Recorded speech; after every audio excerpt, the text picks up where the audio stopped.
Alhamdulillah. Wassalatu wassalamu rasulillah. Wa ala alihi wa ashabihi wa man sara sabilihi ila yawmiddin amma ba'd. So as we continue discussing the science or this book or this topic that we had started last week, that is particular to the month of Ramadan, that we wish to cover something that relates to the Quran and this month of Ramadan. So the topic that we have chosen to cover is Ulum al-Quran, which is the science that discusses the matters relating pertaining to the Quran. So as we have defined that the ulama, alayhim rahmatullah, that have written on this topic regarding Ulum al-Quran, which is a form of introduction to the study of the Quran. So the person who wishes to study the Quran, then this science is in place, so as the person will understand the method, the correct method regarding how to approach the study of the Quran, and also discussing matters relating to the Quran. So as we had mentioned, that as for Ulum al-Quran, that the definition that we had stated, that mentioned mabahit tata'allaq bil-Quran al-Kareem, that these are different topics that are related to the Quran, min nahiya, by way of nuzuli, by way of how the Quran is revealed, jam'i, how the Quran is gathered, qiraati, how the Quran is to be recited, tafsiri, nasikhi wa mansukhi, knowing how to go about explaining the Quran, also understanding what is related to those verses that are abrogated in the Quran, and also matter relating to asbab al-nuzul and other matters. So these are of those topics that are covered in the science of what they refer to as ulum al-Quran. So it's an introduction science, introductory science, where a person who wants to understand about the Quran would need to study this science. So today, inshallah, we'll try to cover other aspects regarding this science that in the previous lesson that we had mentioned matters. Okay. Start again. Are we to start? Alan? Alhamdulillah. Wassalatu wassalamu rasulillah. Wa ala alihi wa ashabihi wa man sara sabilihi ila yawmiddin amma ba'd. So as today, inshallah, we'll pick up from where we had stopped regarding this topic that we'll be discussing this month of Ramadan. And this topic that we have chosen is a topic that relates to the Quran. So in this month of Ramadan, that we give a lot of effort to the Quran, and also it's the tradition regarding even the ulama of the past and present, that in the month of Ramadan, that a lot of effort is given to the Quran by way of reciting the Quran and for us to be familiar with the Quran.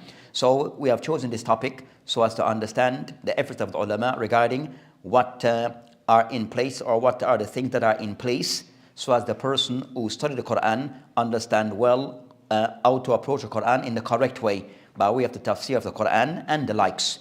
So the science have been developed by the ulama that relates to the Quran in particular as an introduction to the study of the Quran. So in studying the Quran, that this science would serve as a prerequisite that a person would be familiar, so the person is familiar regarding how to approach the Quran in the correct manner and way. So as we had mentioned, that with this science it comes with many things. Of the first of the things that we have covered last regarding what is defined as ulum al-Quran.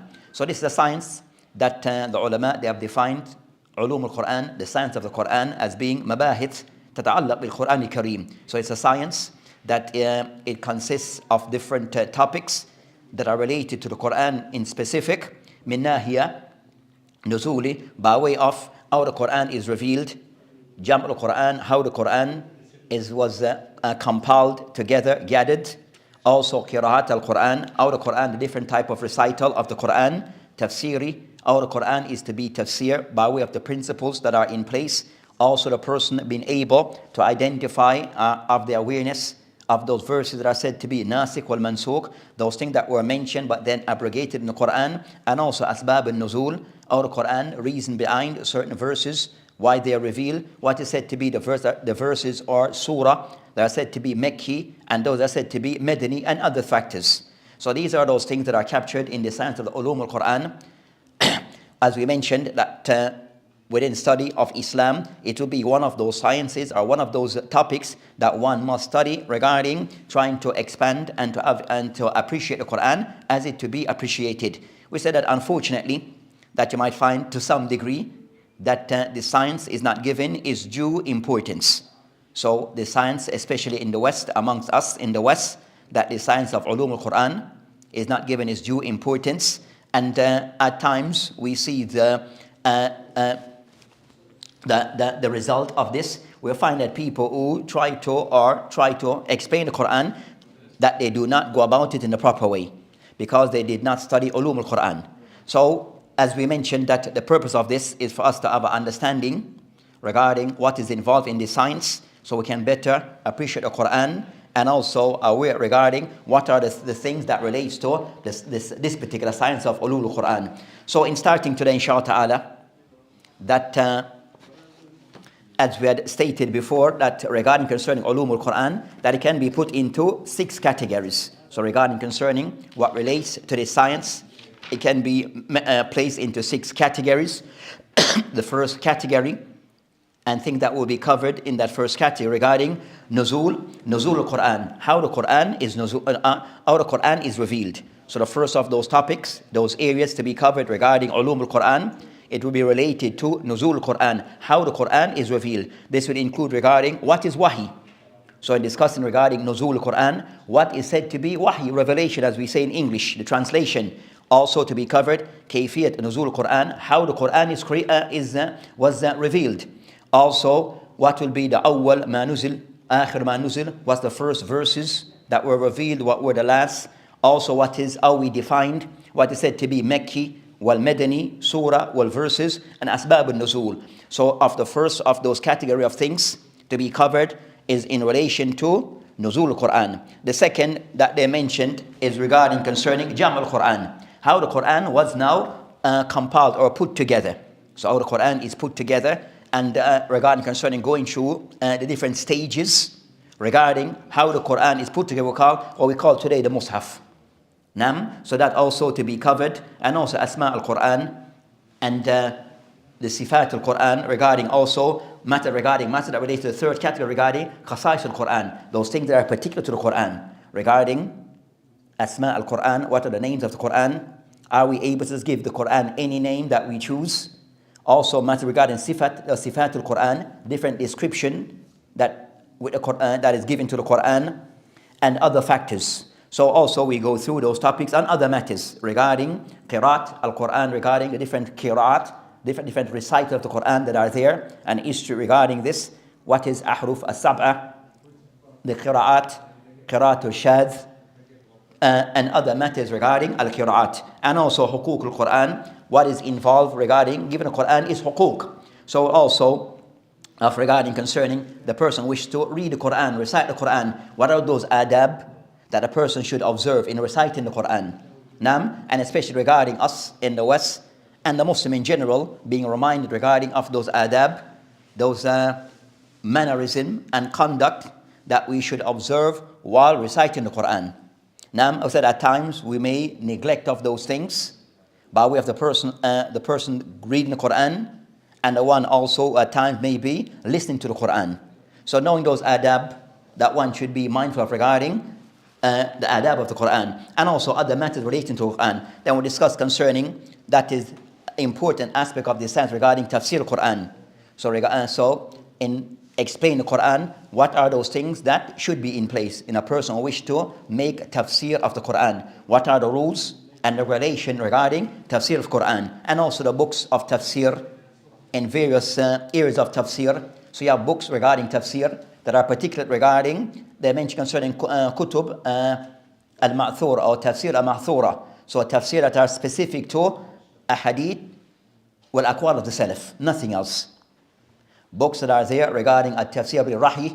So tafsir bil-rahi, what is meant by this regarding linguistic, those who put more emphasis regarding the linguistic, regarding i'rab the Quran. So looking at those different methods and ways regarding tafsir of Quran. So that's concerning, and also what are the rules regarding tafsir, and also what are those prerequisites for a person giving tafsir.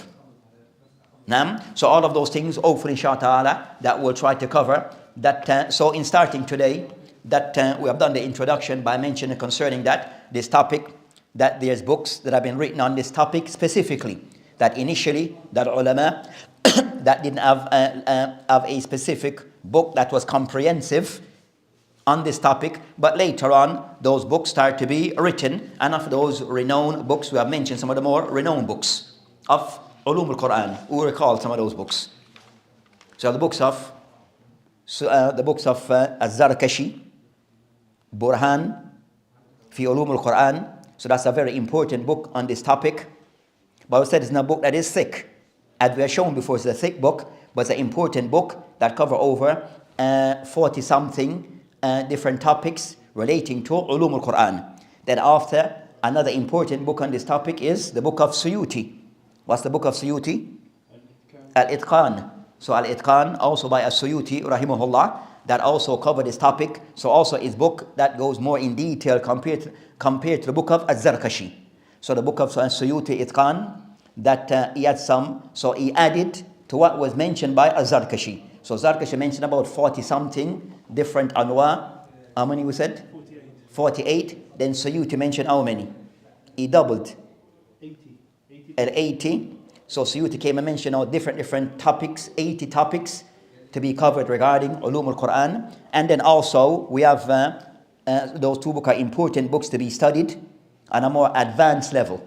So those books will be on an advanced level. So we have those books of the book of Zarkashi and Suyuti on an advanced level for the Talib al-Ilm and a person with regard to the Quran. So the Talib al-Ilm in general, whether he must read those books and familiar with those books, or the Muqtasar at least of those books. Then we have another book that goes into more detail regarding this matter, where it said the book is called Az-Ziyada wal-Ihsan fi Ulum al-Quran. Az-Ziyada wal-Ihsan fi Ulum al-Quran. That book is said the more awsa, is the largest complete book on this particular topic of Ulum al-Quran, and that is by Ibn Aqila al-Makki, that relates to. So those are of those books and other books that are especially concerned the ulama of contemporary time, that we have many books that have been written on this particular topic. We said of those ones that are important regarding Mana'il Irfan fi Ulum al-Quran, of contemporaries. But I said, so there's many books, especially regarding the contemporaries, regarding books in the field of Ulum al-Quran, as in universities, that it is covered as a separate topic. So in university, it would be a separate topic. So in continuing, picking up from where we had stopped, then we go into the next discussion regarding Ulum al-Quran, which will be the first matter regarding matters relating to Nuzul al-Quran. So we'll be discussing some of the points relating to Nuzul al-Quran. We'll highlight certain type of differences so we are familiar. Not to go into detail into every thing that are mentioned, but at least we mention certain khilaf differences that are held by the ulama. So as to just be familiar with some of the differences that may exist between the ulama on some of the things that may be that to be covered. With me? But try to give the more correct view, but just at least we are familiar with what has been put forward by some of the ulama. So as this matter I mentioned, the first regarding Nuzul al-Quran, so in starting, so you have some of the books of old that the tartib regarding how the books are organized regarding Ulum al-Quran, the books that there, some may follow, not all follow a very systematic system, but they follow just their system. So sometimes it may not be that precise how it is laid out, but the ones of contemporary try to be more precise in how things are laid out. So we start with matters regarding Nuzul al-Quran, the books of contemporary. So out of the Quran, so the person familiar regarding what is wahi, how revelation started, and the likes, and someone to start from there, then build from there. So inshallah ta'ala we'll try to follow that method somewhat. So of the things they mentioned, so to start with al-wahi, so regarding concerning al-wahi, so defining what is said to be al-wahi. What is said to be al-wahi, which we say in English, which will be revelation. So al-wahi, that they'll discuss al-wahi linguistically, lugatan, so it has various meanings. So the word al-wahi, it carries iddat al-ma'ani, it carries several meanings linguistically. Of those meanings, it will be kitab or kitaba, something that is written. Also, it'll take the meaning that al-risala, like a message, ilham, inspiration, al-kalam al-khafi, that also speech, but silent speech. And that's the asl. So some mention the asl regarding al-kalam fil khafa, that a person that i'lam fil khafa, that is information being passed in secrecy. So that's concerning the meaning linguistically. So I said in khafa, where a person, information being passed or information being given in secrecy, where a person beside cannot hear. It's only the person that is being addressed. So I said that's the asl, the root regarding what is meant by al-wahi. But it carries all the ishara, also the meaning considered al-ishara. So it carries all those meaning linguistically regarding what is al-wahi. So when we say upon the regarding the books of Luqa of Ibn Manzur, Asfahani, that they'll give us those meaning regarding the linguistic meaning, going back to what is mentioned in the books of Al-Luqa. So as for the meaning concerning Al-Luqa, Shar'an, so what is meant the meaning of Wahi, Shar'an, that the ulama have mentioned regarding concerning that the meaning of Wahi, Shar'an, that they mentioned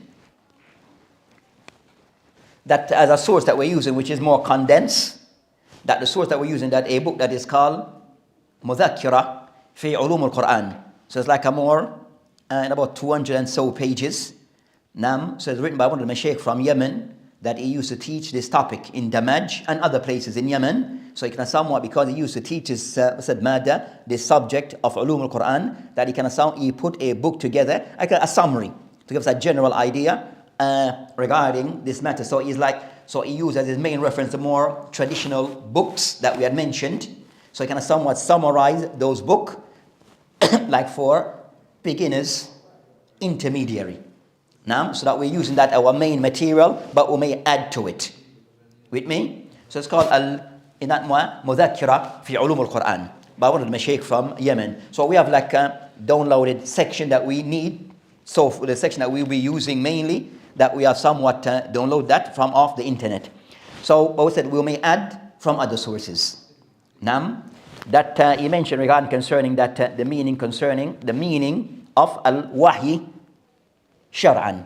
So in Islamic terminology, Islamic terms, what is meant by al-wahi? So he said, they mentioned huwa kalamullah. So al-wahi, kalamullah ta'ala, munazzil ala nabi min anbiya'ihi. So it is the speech of Allah subhanahu wa ta'ala that had been revealed to one of his prophets. So the speech of Allah subhanahu wa ta'ala which have been revealed to one of his prophets. That's concerning, I said, a simple definition regarding concerning what is al-wahi. And that are those meaning that the likes of Ibn Hajar al-Asqalani, they can somewhat give that type of meaning. That type of meaning, Ibn Hajar al-Asqalani, that mention this type of meaning of al-wahi.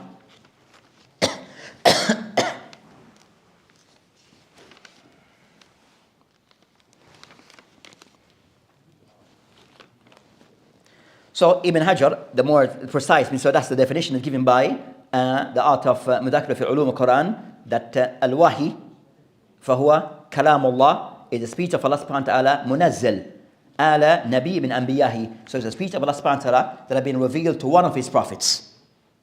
So that's concerning what is meant by al-wahi. Then they mention also that Ibn Hajar rahimullah, that he mentioned the definition in Fath al-Bari, i'lam bishar, that the meaning is i'lam bishar, is a person being given information of the Sharia being passed to one of the Anbiya. So that's the concerning, it's the same similar meaning. So it is a similar meaning, which is information, revelation, the speech of Allah subhanahu wa ta'ala being passed on to, being revealed to one of his Anbiya. So that Anbiya could be, so that will include all the Anbiya. But for us concerning so that's concerning the general meaning of al-wahi. So that meaning of wahi, it will be, that will apply to all the Anbiya. So it applies to all of the Anbiya. So as for the Quran, it will be concerning kalamullah, munazzil ala Muhammad alayhi salam, as we had described before. So Quran would be kalamullah, munazzil ala Muhammad alayhi salam. So that would be the Quran.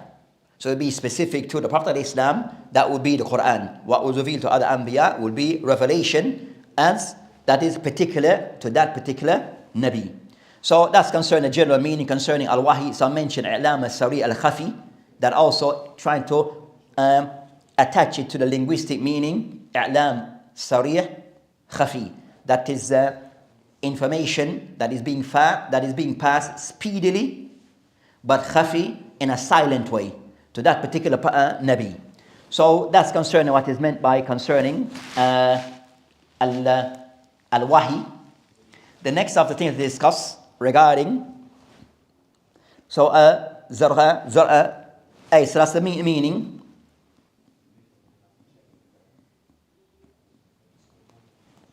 So that's of the meaning that is given regarding al-wahi. You have other definition, but of other definition they have given you regarding al-wahi that I mentioned, kalamullah, munazzil ala nabihi alayhi salam, wa huwa ma anzala Allah ta'ala ala anbiya'ihi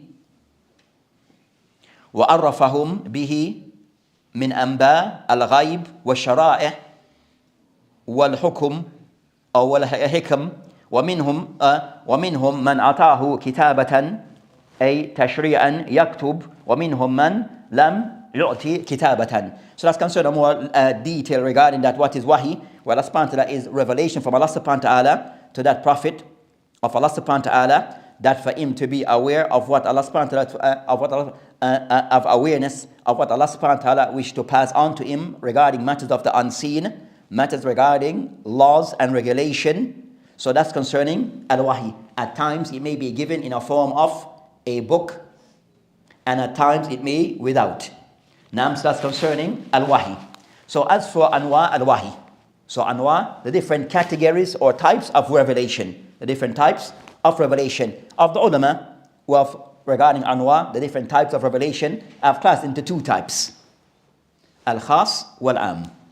So revelation could be classed by that which is am, with that which is al-khas. Al-am meaning that it is general. Nam, which more go in line regarding concern that general passing of revelation that it would include regarding al-anbiya and other than anbiya. But that would be more regarding other than anbiya by way of the linguistic meaning of al-am, where by way of inspiration. So Allah subhanahu wa ta'ala wished to inspire an individual. So that would be by way of that by way of il'am, which is a form of inspiration, kind of someone to guide a person maybe to do something which is right. So that can apply to anbiya and other than anbiya. So to the angels and others. So that is general. So as concerns to the general, that would be in that meaning which is that revelation being passed to the creation would include humans and non-humans. That would be purpose as part of my wish to guide. So as concerns that meaning would be by we have to guide them to something in a general way. So not by revelation of specific things being revealed regarding for them to take this information which is things of the unseen and for them to propagate this and call others to this. That would not be that only applies to Anbiya. Would an example of that be like to Musa?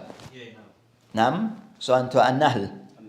An-Nahl, so Allah subhanahu wa ta'ala inspires by way of inspiration, not by way of information for them to that they will be considered to be like a Nabi, Nabuwa, and also for them to communicate this to others. It'll be more of a personal thing, if you want to use those words. So that by way of that will be more in the line of the linguistic understanding that is applied to non-Anbiya. So that's concerning that matter. So that is general. Then you have cases regarding al-wahi by which it is specific. So al-khas will be al-anbiya. So al-wahi al-khas in relation to the anbiya of Allah subhanahu wa ta'ala. So they discuss regarding concerning that al-wahi to the anbiya in specific. Then this would be, as we mentioned before, kalamullah munazzil ala nabi min anbiyahi. So to be Allah subhanahu wa ta'ala's speech being revealed to one of his anbiya. So this applies to Prophet Muhammad alayhi salam and others. Nam. So it'll be so in the sense of that matter, and also that comes in different turuq. So Allah subhanahu wa ta'ala revealing to his anbiya will be also through different ways. So there's different ways or that fall into different ways of Allah subhanahu wa ta'ala passing that information to his anbiya. Nam. So they mention of those ways that taklim Allah ta'ala mubashir. So Allah subhanahu wa ta'ala speaking, communicating to that prophet directly, biduni wasita, without anyone in between, meaning Jibril alayhi salam or others. So Allah subhanahu wa ta'ala directly communicating, revealing information to that anbiya by way of speech. Kalam mubashir. So we can say of those regarding Musa alayhi salam, kalam Allah Musa taklima. So regarding Musa alayhi salam, so Allah subhanahu wa ta'ala spoke to Musa direct. And also Prophet Muhammad alayhi salam when? Isra wa Mi'raj. Lakin behind hijab. So that's concerning. So Allah subhanahu wa ta'ala at times, revelation being passed to an anbiya, to one of the anbiya of Allah subhanahu wa ta'ala, may be direct communication from Allah subhanahu wa ta'ala between Allah and that Nabi. So said of those cases, Nabi and Muhammad alayhi salam, fi Isra or fi Mi'raj, Nam. So even though it was not per se Quran being revealed, but it's still Kalamullah, direct. By way of what? What was revealed then? As-salah. Nam. So you might find those cases, and also and other cases. You have other cases regarding that hadith in that Tirmidhi. The hadith mentioned Atani Rabbi fi ahsana surah. When the Prophet mentioned the hadith of Ibn Abbas where he mentioned that the Prophet called Atani Rabbi fi ahsana surah, that my Lord have approached me in the best of surah. Then he mentioned فَقُلْتُ يعني في manam. That was fil manam. That was in that will come late. So you have those cases, but then the second that I mentioned that of those cases will be concerning that al-ilqa fi ru'i, meaning concerning Allah subhanahu wa ta'ala placed that revelation on the chest of that prophet. Revelation being passed by way of passed on to the Prophet Islam to his chest by way of revelation, but from Allah subhanahu wa ta'ala to that prophet. Then the third method regarding ar-ru'yatu sadiqa. So we're concerned that having that dreams, truthful dreams. By way of meaning concerns now, whatever he saw in that dream, it come true as he saw in his dream. So whatever he saw in his dream, it will come through as it was seen. That with the Prophet Islam, and that also that may apply to other anbiya, and that's also a sign regarding that's also of those events that also shared with other than anbiya, of having righteous. We use the word righteous dreams. We use the term righteous dreams, but also the Prophet Islam. This was also for him a sign of prophethood. So it was like it came as an introduction. It came before as a prelude to revelation. Now having these type of situation, as in the hadith of Aisha radhiyallahu anha. Then they mention when they mentioned Aisha radhiyallahu anha mentioned the hadith فقال أول ما بدي الأنبياء الوحي يعني في المنام, that they have wahi start to come to them by way of in their dreams. Now, so that becomes of the first stage of revelation. Then they mention the fourth method. The fourth method is tariqat Jibril, bilwasa Jibril alayhi salam. And that's the bulk of it. That's the bulk of the revelation. Jibril alayhi salam, and with Jibril alayhi salam also they saw revelation coming by way of Jibril alayhi salam to the Prophet alayhi salam, as he's the one who is the Nabi al-Ruh al-Amin, the one who is the Prophet of revelation. Jibril alayhi salam, in most cases, fi aglab. So those are different, and those cases that way of Jibril come in different stages. At times it can come as can come very harsh. And other than, and also Jibril alayhi salam may appear at times in his as he was created in the form that he was created, and also he may take the form of a human.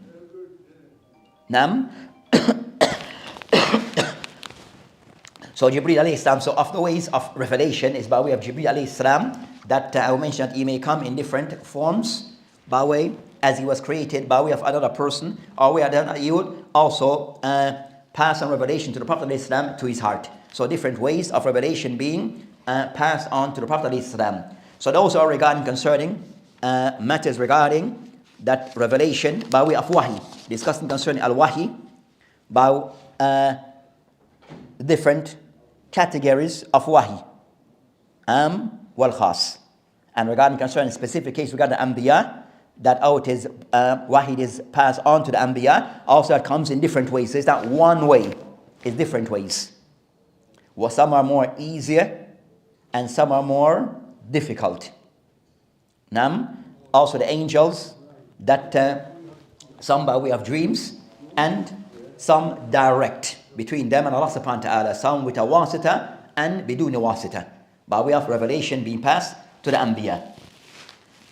Then they discuss regarding concerning, so these things are kind of somewhat for the person to under the sequence of our revelation is passed. Then they discuss regarding our revelation matter, that discuss regarding kayfiyat talaqi al-Jibril al-Quran min Allah.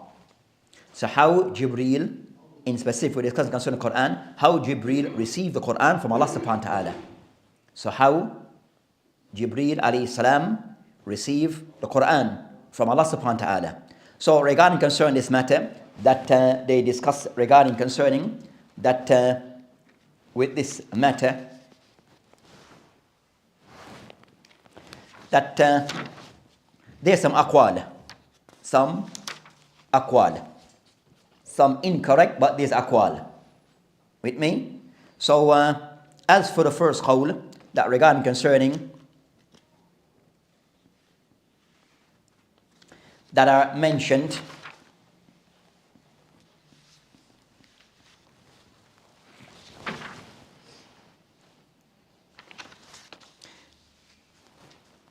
that Jibril received the Quran from Allah subhanahu wa ta'ala lafdan wa mana.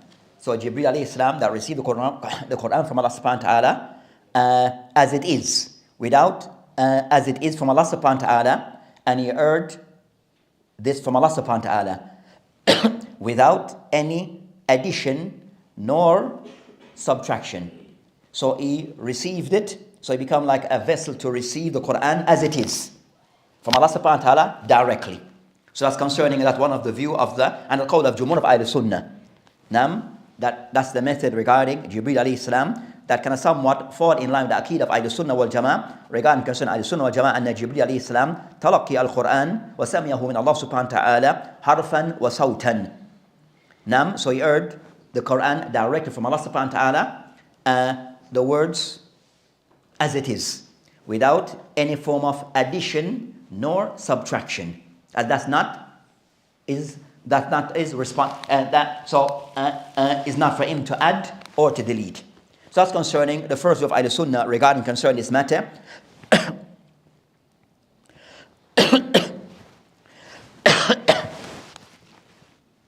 As mentioned, إنه لتنزيل رب العالمين نزل به روح الأمين على قلبك. So they mentioned that Jibreel alayhi salam that received the Quran from Allah subhanahu wa ta'ala as it is, and then pass it on back to the Prophet alayhi salam as he heard it. So that's concerning the first view, and that view represents the view of Ahl Sunnah wal Jama'ah.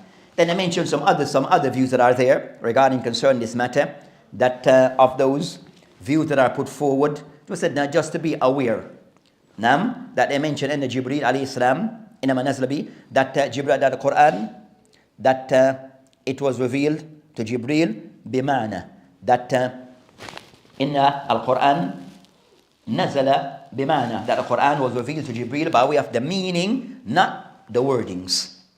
So for him, Jibreel alayhi salam, he had the meaning, and he would communicate it to the Prophet by way of his words, his choice of words.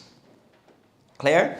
So Allah subhanahu wa ta'ala said Jibreel received the Quran by way of the meaning, and he would word, and then he would transmit it on by way of his choosing of words. And that's ba'id. That is far-fetched. As I mentioned, that's batil. So that qawl is far-fetched. That qawl is as throw out. But we said to be aware, to be that awareness regarding that you might have some who may have that view. You might have some may have that view. So we have those different qawl regarding concerning the Quran, and you have others' views, but the view that we have mentioned as the first view, they mentioned a third view that regarding concerning that the third opinion in the Jibreel alayhi salam ulqiya alayhi al-mana, that the meaning was passed on to Jibreel alayhi salam, wa annahu abbar biha bi alfaz bi-lugha al-arabiyya, that Jibreel is the one who passed it on in the Arabic language. So he was given the meaning, and he was the one who passed it on in Arabic language. They mention an ahli sama yaqra'unahu bil arabiyya, and the people of the ahli sama, they recite it in lughat arabiyya. ثم أنزله ثم إنه نزله به كذا بعد, then he revealed it like this.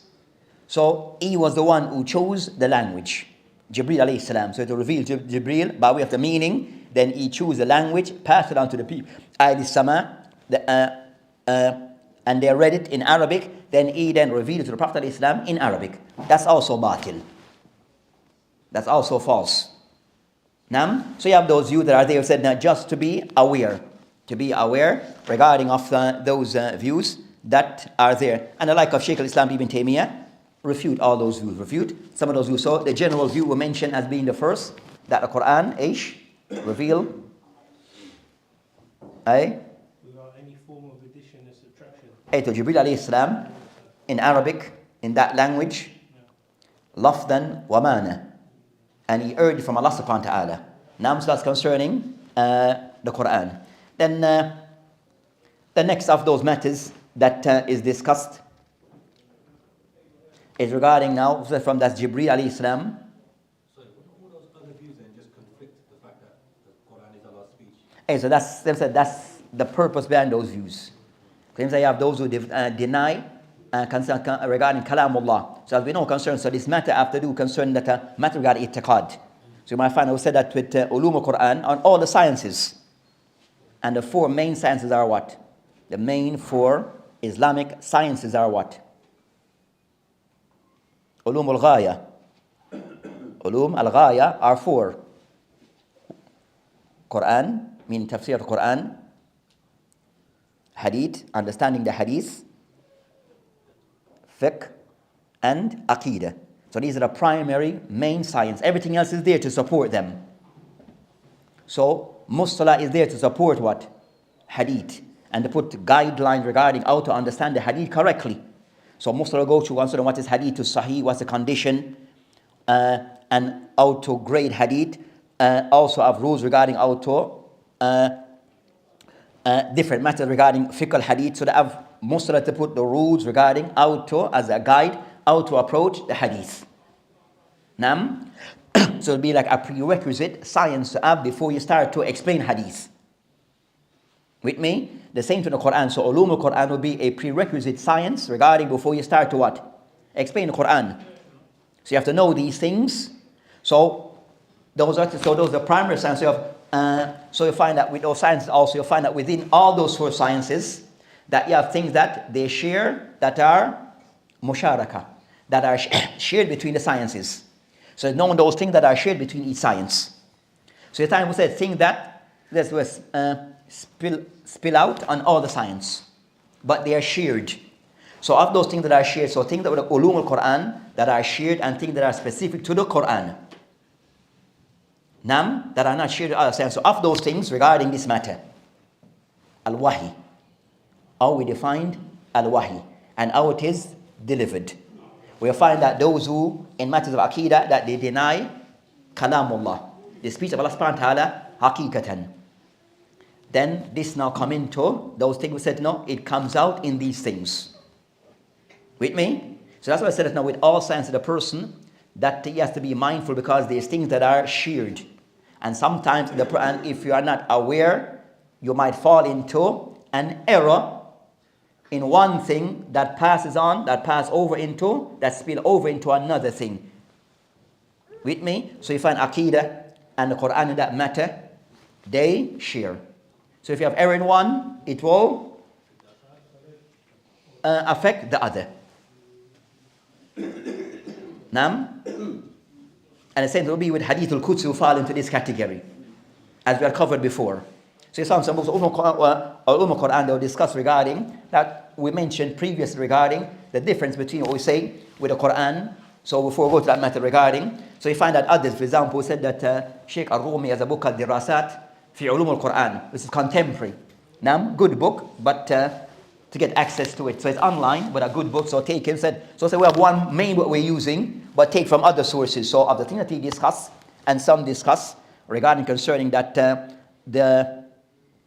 the difference between, we said that to be discussed regarding concerning that, or we touched on briefly regarding when we define what is Quran, we're discussing concerning ulum al-Quran, we discussed the Quran. So now, of those things, what is the difference between, so I said in the definition of what is said to be the Quran. Now, so we'll give a definition previous regarding al-Quran, kalamullah. What definition we gave? Quran.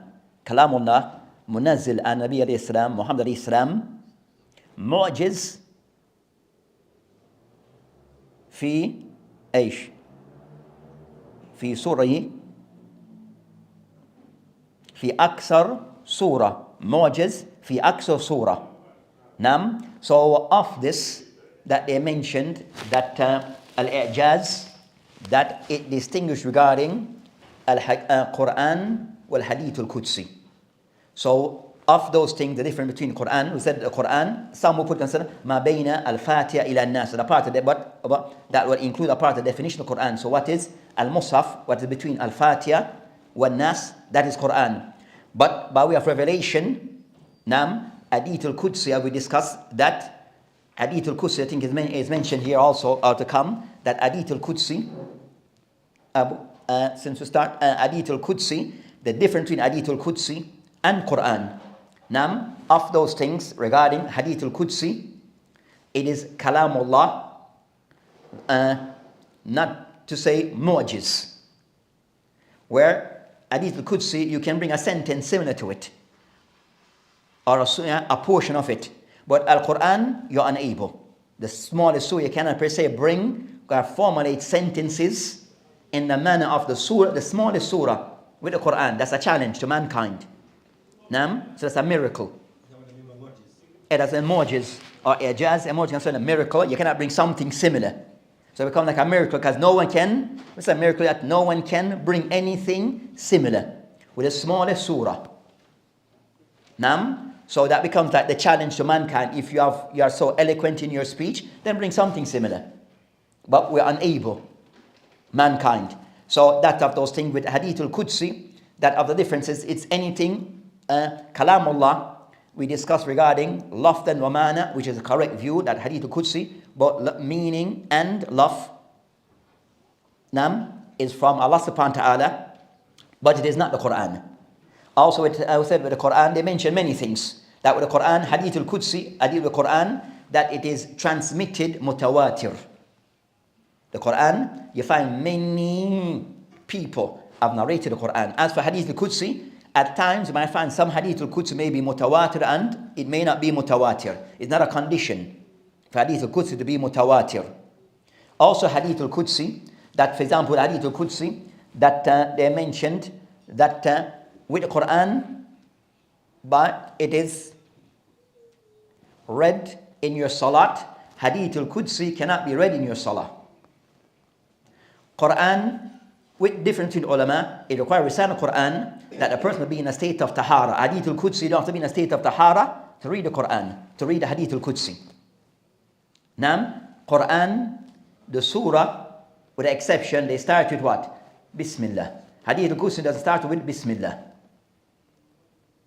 Now, so they mention over many differences that are there regarding both. So that's some. Even the style, the rasam is different, as we had mentioned before. So there's many things regarding the difference between both. Back to where we were, what we were on.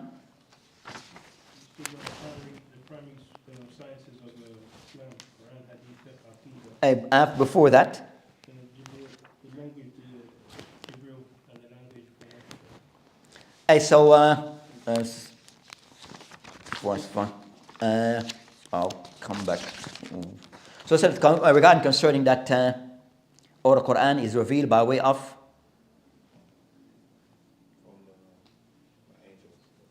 Okay, we'll come back to that. So the next thing to discuss, we'll try to come back to that. Then the next of those things that he discusses regarding concern with the Quran, that of those things with the Quran,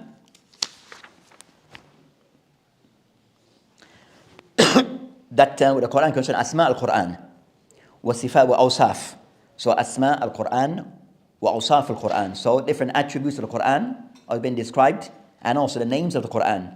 So you find that ulama mentioned that, they have mentioned that over 55 over 55 names and awsaf of the Quran have been mentioned by some of the ulama in their works.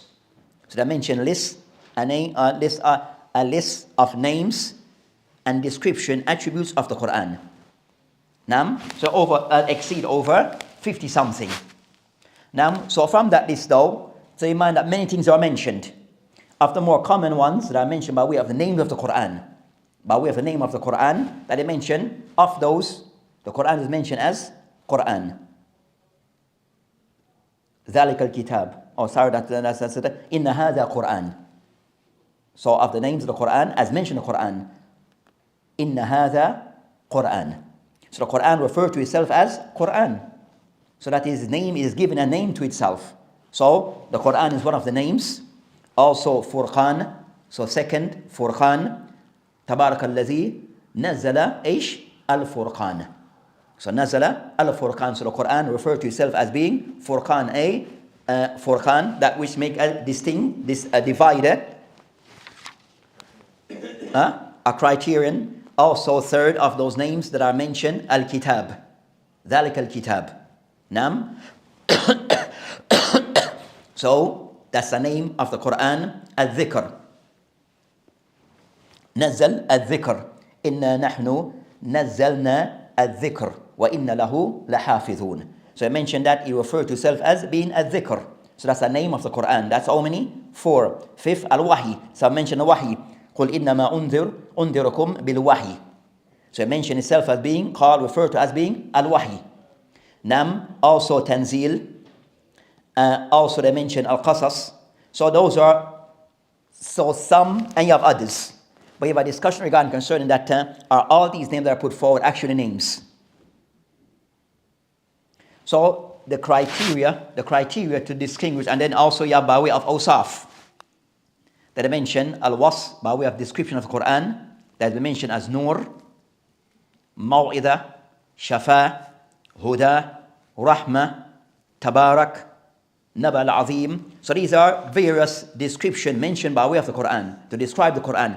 Aziz, Ruh, Hakim. So all of these are description of the Quran. But so I said that there's many that are put forward. How to make a distinction regarding what is correct and what is not correct, and what we can use and what we cannot use. So the person wants us make up something. So the ulama have mentioned that Shaykh al-Rumi have mentioned in his book, the Rasa fil Akula, that names and description of Quran must go back to text. It's tawqifiyya. So any name that is given to the Quran or any description that is given to the Quran, you must have a text. You can't just make it up on your own. You with me? So you can't just call the Quran whatever name. So then becomes like an open door. So to close the door, you only describe or name the Quran as mentioned by text. Only what is mentioned by way of text. So that's concerning that the general rule regarding the Quran. The general rule regarding the Quran by way of the names and by way of names and description of the Quran that we go back to text. We go back to text meaning Quran wa Sunnah. Authentic Sunnah, we go with those things. Then after he discussed in this book, then discussed concerning Al-Farq bin Quran wa Hadith al-Qudsi. So he discussed concerning farq between Quran wa Hadith al-Qudsi.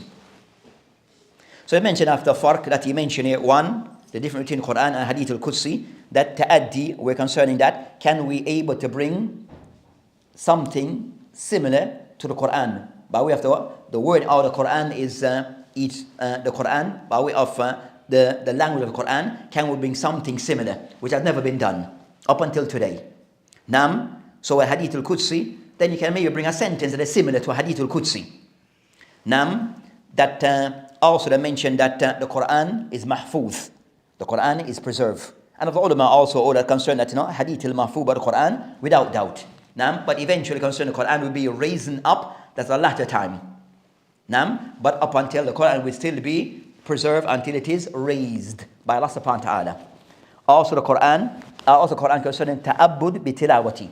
So with the Quran, it's an act of, as a part of the definition, ta'abbud bi tilawati, that the Quran, that also it is something which is ta'abbud, is a form of worship in reciting the Quran. And we get reward, and because it is an act of ta'abbud, worship, it has certain rules. Tahara, as being one of the main rule. You should be in a state of tahara in reciting the Quran. As for Hadith al-Qudsi, that's not the case. Even concerning Haml al-Quran, that you should be in a state of tahara. So you have those rules that relate to the Quran by way, because it's ta'abbud bitilawati, and even because that it have rules regarding when you're reciting, then there's certain criteria that are in place. As for Hadith al-Qudsi, that's not a requirement. That you be in a state of tahara.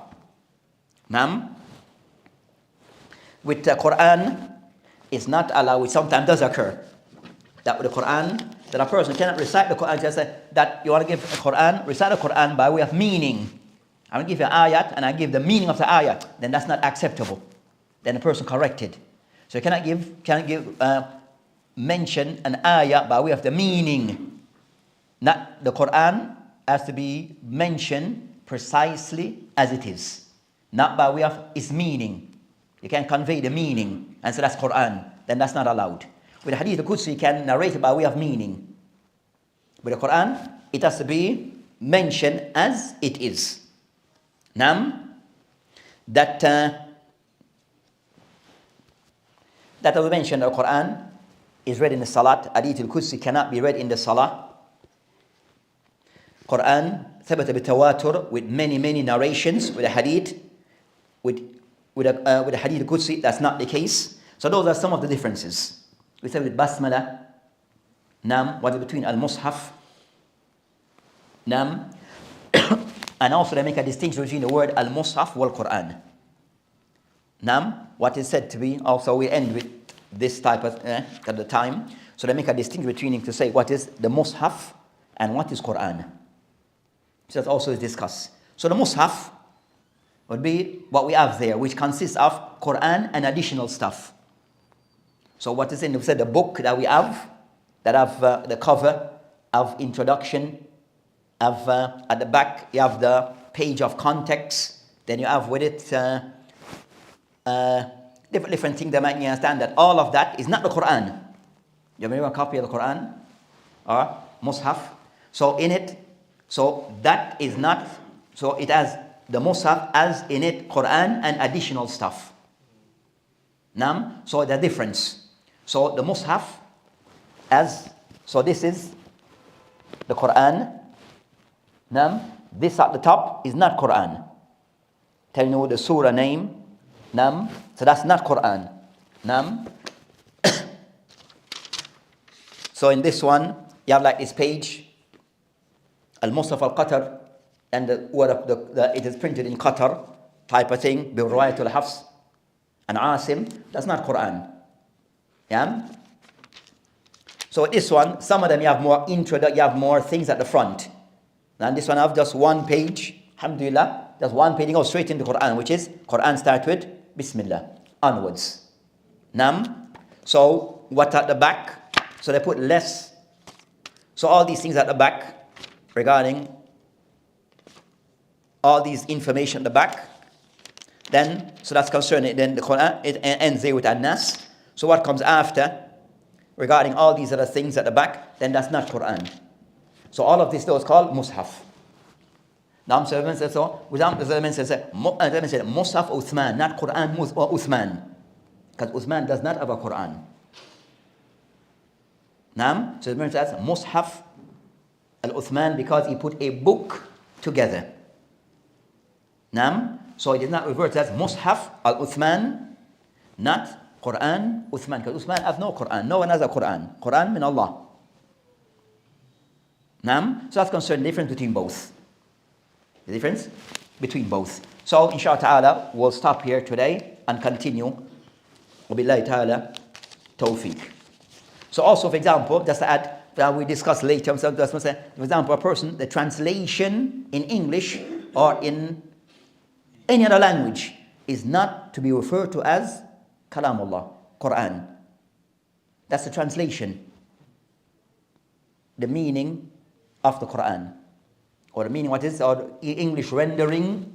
But to say, so in the translation of books that we have, they will say, no, Qala ta'ala, they said Allah says, and they put, this is the book. Then that's not Quran. That's not Allah subhanahu wa ta'ala speech, that's the English rendering, translation. Because Allah subhanahu wa ta'ala speech is only the Arabic.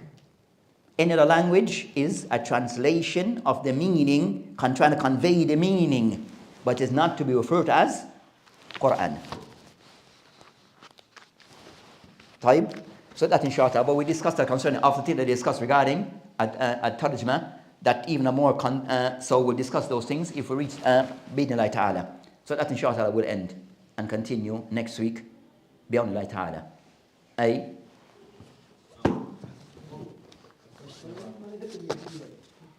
mentioned regarding the prerequisite